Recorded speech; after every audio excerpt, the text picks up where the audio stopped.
Hola, muy buenas a todos. ¿Qué tal? ¿Cómo estáis? Y en este vídeo os voy a responder a una pregunta que un compañero ha tenido sobre la diferencia entre una ciática y una falsa ciática. No sé si conocéis pues, la diferencia entre ambos y básicamente quería poner aquí una foto, aunque tengo también el ejemplo de aquí y os lo compartiré también con esta otra maqueta, pero primero lo vamos a ver en la foto de qué es la ciática.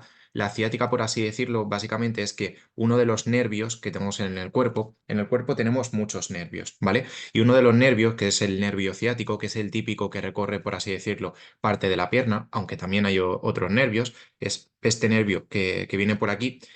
La ciática, básicamente, lo que se conoce entre comillas como ciática, es cuando se inflama ese nervio, cuando se presiona, se estruja, se atrapa, por llamarlo de algún modo, y pueden darse ciertos problemas. Problemas a nivel de hormigueos, adormecimiento de las piernas, calambres, pinchazos. Incluso hay personas pues, que también tienen dolor en la cadera, dolor en los glúteos, dolor en la zona lumbar, dolor en las piernas, gemelos, etcétera, etcétera.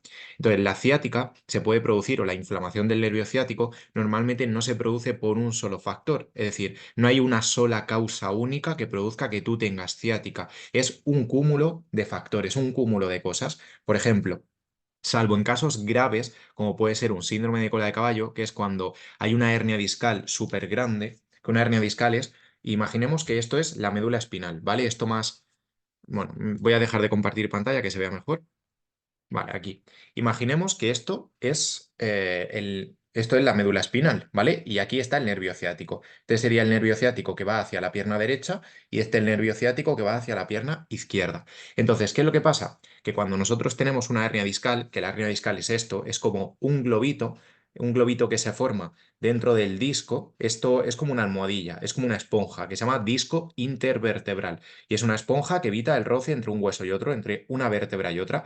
Esto seguramente que lo conocéis porque se llama L3, L4, L5, S1, L2, etcétera, etcétera. Entonces, cuando la hernia aparece y se pinza mucho el nervio ciático, sobre todo si tenemos un síndrome de cola de caballo, como hemos dicho, pues pueden aparecer estos síntomas y estos problemas. Por norma general, el hecho de tener una ciática, como decía antes, se debe a muchos factores, salvo en casos extremos de una hernia gigantesca. La mayoría de las ocasiones es una suma de factores como, por ejemplo, el consumo de tabaco, factores como, por ejemplo, el pasar muchas horas sentado en la misma posición y no moverse, la falta de ejercicio físico, la mala alimentación, el mal descanso. Todos estos factores, por así decirlo, producen una inflamación no del nervio ciático en concreto, sino a nivel general, y también pueden ocasionar que el nervio ciático se inflame. Por esa misma razón, no tiene mucho sentido el tomarte un antiinflamatorio para reducir la inflamación de esta zona o del nervio en concreto si luego tus hábitos van a ser exactamente los mismos. Por eso siempre comentamos que antes de tomarte un antiinflamatorio o antes de ponerte una infiltración como, por así decirlo, solución principal, que intenten mejorar, pues oye, el descanso, que intenten mejorar la alimentación, que intentes hacer ejercicio, que empieces a caminar, que evites el sedentarismo, porque eso va a ser lo que realmente va a reducir esa inflamación del nervio ciático y por ende los problemas de calambres, pinchazos, hormigueos, etcétera, etcétera. ¿Vale? Entonces, eso sería el problema de la ciática, que sería que este nervio se pinza y puede ocasionar distintos problemas. Y recuerda, se pinza por varios factores. Y luego, el síndrome piramidal o falsa ciática ocurre cuando este nervio también queda, entre comillas, pinzado, pero no queda pinzado ni por una hernia, ni por el estrés, ni por pues, otro tipo de factores, sino que principalmente queda pinzado porque este musculito que tienes por aquí, estas dos cosas así como rojas, que es el músculo piramidal, que está, por así decirlo, debajo del glúteo, es decir, si te tocan los glúteos, pues en la parte de debajo, cercano a, como aparece por aquí, al sacro, al coxis, pegadito, hay un músculo más pequeño, más profundo, por decirlo de alguna manera. Y este músculo, en según qué posiciones, por ejemplo, estando sentado, es como que presiona ese nervio, ¿vale? Imagínate que que esta mano es el nervio y esto es el músculo piramidal, esta mano es el músculo piramidal. Entonces, si yo estoy de pie, el músculo está así, cuando yo me siento, el músculo es como que baja y que presiona, entre comillas, que presiona, atrapa, hace un poquito de fuerza contra el nervio ciático. Ojo, importante, no quiere decir que por sentarnos vaya a haber ningún tipo de problema. De hecho, cada vez que estamos sentados, el nervio está un poquito pinzado, pero eso no es sinónimo de problemas, síntomas y dolores. ¿Por qué? Porque si no, todas las personas que nos sentásemos en cualquier momento tendríamos dolor porque el nervio está pinzado.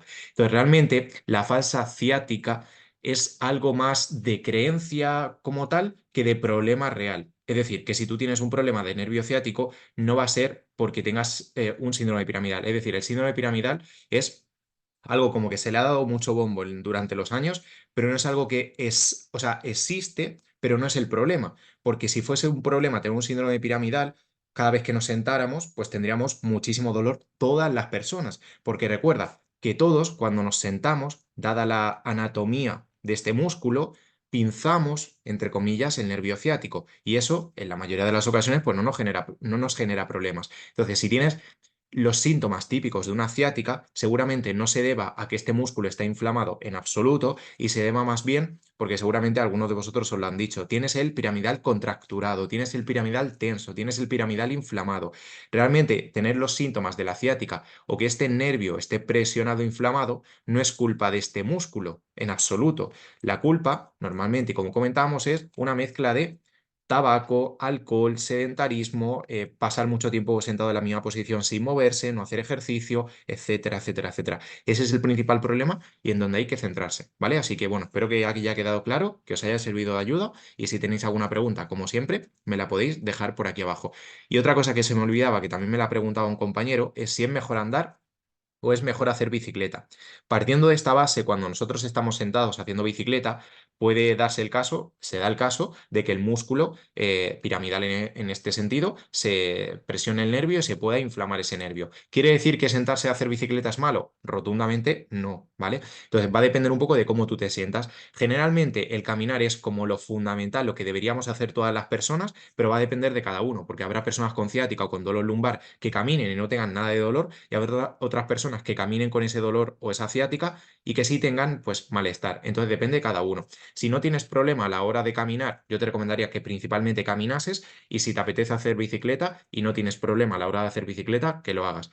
Si por el contrario te duele mucho estando sentado haciendo bicicleta, pues obviamente yo no te aconsejo, al menos en este momento, que hagas bicicleta. A lo mejor en el futuro puede que te encuentres un poquito mejor, pero si te duele mucho, pues el cuerpo ya te está avisando de que algo no va bien en ese sentido. Así que nada, espero de nuevo que haya servido de ayuda y básicamente todo el tema de nervios, adormecimiento, ciática y demás, normalmente, como te digo, mejoran una vez empezamos, en primer lugar, a mejorar esa movilidad de la cadera, ¿vale? Si mejoramos la movilidad de toda esta zona, lo que va a pasar es que va a ser más difícil que ese nervio quede inflamado y por ende que aparezcan los síntomas. Y si eso lo combinamos con el caminar y el mantenernos activos, pues muchísimo mejor. Y todo eso va a ayudar como a desinflamar la zona.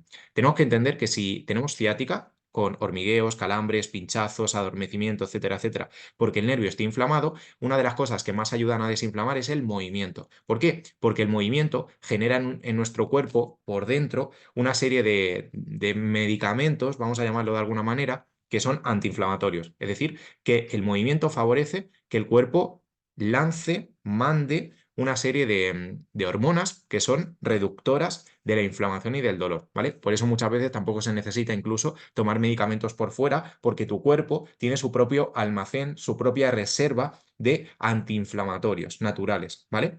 Así que bueno, espero que, como digo, que haya servido de ayuda y si tenéis alguna pregunta, me la hacéis, que estaré encantado de ayudaros. Un saludo y que paséis buen día.